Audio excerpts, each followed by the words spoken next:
Hello, welcome along to another Joe Valek interview. I'm at Art Club again, and I'm at a Mermaid Club event, joined by the one, the only, the legend, Scruz. Nice to be here. Nice to be here. I'm happy to be here. How much Scruz would a woodchuck screws if a woodchuck could screws? Ooh, that's a tricky one, to be fair. I'm not sure how much a wood screws is a thing, but if we're talking like how much wood would you need to screw, then I guess just one. Just one bit of wood. One screwdriver, one screw. That's it. You can make anything basically. Heard it here first. So, this is your first interview, as far as I could find. So I have the absolute honour to ask you, what's your name, where are you from, and what are you on? My name's Spencer. I'm from Kent. I go uni in Bristol. And yeah, what I'm on is basically just music. Like, it's all music, really. Doing events, playing events. I do music at uni, so yeah, it's basically, that's my life. That's my life. Now, you're one of the most sought-after producers right now in Britain. You've carved a very unique sound, and you're making your name as Scruz. So much so that you once said, quote, "You could have made serious bag off beats, but you just didn't want to unload them." That's right, Scruz used to rap. I only found this out today, what a shock. Has the risk paid off of stopping rapping? I think it's paid off really well, but that's only due to being on TikTok and doing stupid edits. So that's one way to transition out of it. But yeah, I think my influence, like, it stays the same, really. Like, I've just translated it in a different way, basically. And what changed? Why did you want to stop rapping? I think because the only reason I was rapping was because I couldn't get anyone on my beats, and what I liked making was beats. But I was just like, I've got all these beats, like, I can't get anyone on them, might as well do it myself. So that's basically it, yeah. And it would be rude not to ask you about two of your biggest successes, Hedio Kart and Love Island. Let's start with Love Island freestyle. Yeah. Take me back to that day.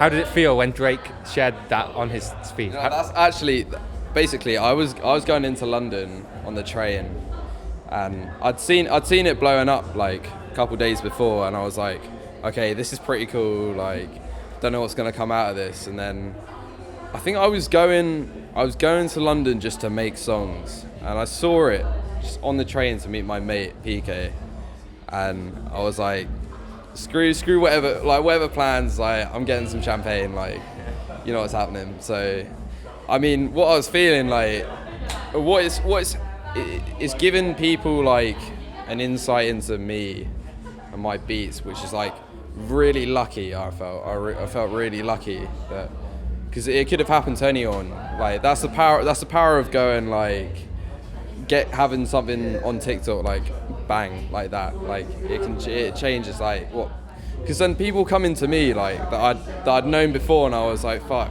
these are, like, I listen to these people every day, and then, like, a couple of them, like, message me, and it's like surreal, because, like, the whole thing gets, it gets flipped up, like, it's weird, but it was mad. It was really good. It was fun. Well, congrats again on that one. What an achievement, I think. And secondly, Hedio Kart. Yeah. How did you finesse that?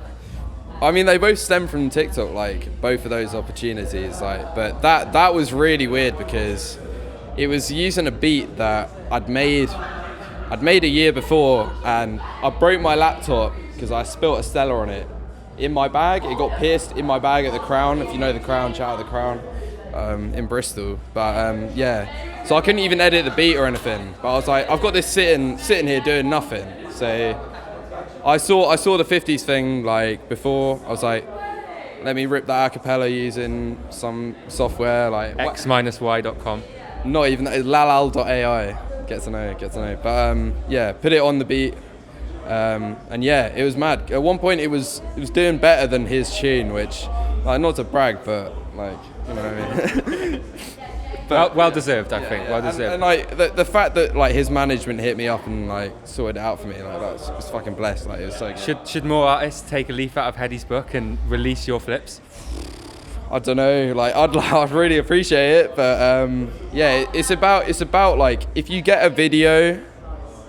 If you get an audio on TikTok, like, and people are using it, like, that's the best situation for you. Like, if you really want to get your tunes out, Just get some skateboard guy like making an edit to your song and you're done. You're calm.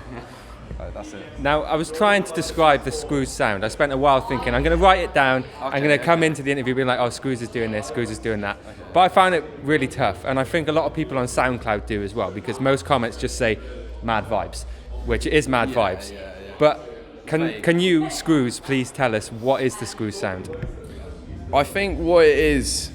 Oh, see, I don't even know, because I think it comes from a place of, I literally sit down and it's a blank canvas. Like, I try and make songs without copying people. So if it's anything, it's just me. Like, that's how I describe it. Just me. So you all over.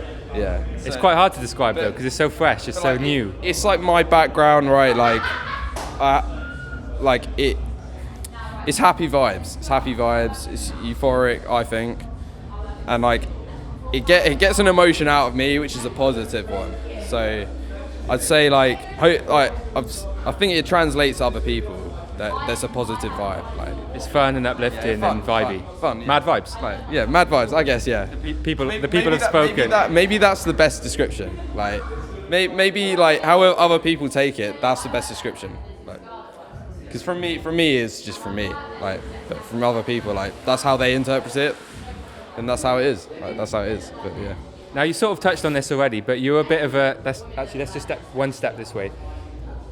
Now we've touched on this already, but you are a little bit of a marketing madman on the Instagram. I mean, whenever I find a cool account, a cool creative collective, or anything, I'm like, yeah, and I see Scruz already follows them. I'm like, okay, makes sense. Or TikTok, as you've said, or what else was I going to say? Oh yeah, the Mermaid Club promotions, they always go crazy. Yeah. But one of the most underrated, I think people don't even see this, is your YouTube skills. Now when you search Scruz, there's like bare videos of just like Scruz 1 hour loop, Scruz slowed down, Scruz perfect edit. There's not bad, there's a couple. What's going on there? How? I don't understand that, to be honest. Like, if you want to hear my tune on loop for an hour, then stream it on SoundCloud for me. It's mental. Like, I didn't expect that at all. Like, I thought 1 hour loops for like stupid memes, to be honest. But like for my song, I can't go wrong. What an honour, to be honest. What an honour. Now, not finally, we've got two more questions. I can't read your handwriting. Now, a theory that I've come up with is you shaved your head and the numbers exploded. So is there a secret power in the buzz cut? Is there a secret? Ooh. It can reinvent you.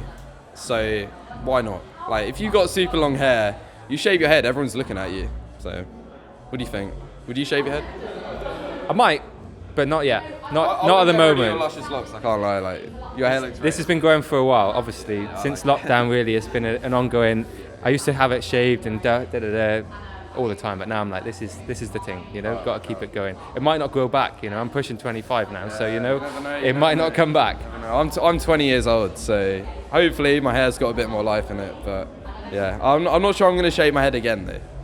But I like doing different things. Like, I had a really mad mullet. Like, maybe you could edit a photo. I'll send you a photo of it. Like, I'll put it on there. But yeah, I think I'm just gonna settle for a bit now. Like, do some crazy dyeing instead. Maybe, man. Like, maybe. Let's go pink. Okay, so here's your opportunity now. Give us a couple of artists that you want to flip. Shout them out. See if we can make it happen. Jesus. I wish I did a bit of research for that, because like, the one that's coming to mind is Ayrton or Len, out of the UK rap. But then outside of that, Camouflage, Veggie. Yeah, there's a bunch. But yeah, I feel like that I should add some research for that to give you a good answer. All right. Well, if you have any more come to mind, just let me know. We'll put it on the screen and we can shout them out too. Right. Put on right now. I'll put a list of all the artists that I want to remix. There, right there. Elevator music. Read all the names. All right. Scruz, it's been an honour. Have you got anything you want to get off your chest? Anything you want to say? Anything you want to let the world know? And then we'll clap. No. What have I got to plug? I can't believe that just happened, to be honest. Like, I know he's interviewing me, but okay, whatever. Yeah, things that's coming up. I've got an EP coming out soon. It's all me. It's gonna be it's going to be a bit more intense than what I've done before. But it's all kind of euphoric garage / like speed garage house, that kind of stuff. Yeah, other than that, like random collabs, I'll keep you guessing. Like, but yeah, see where it goes. Exciting stuff. Right, let's complete that clap. My man.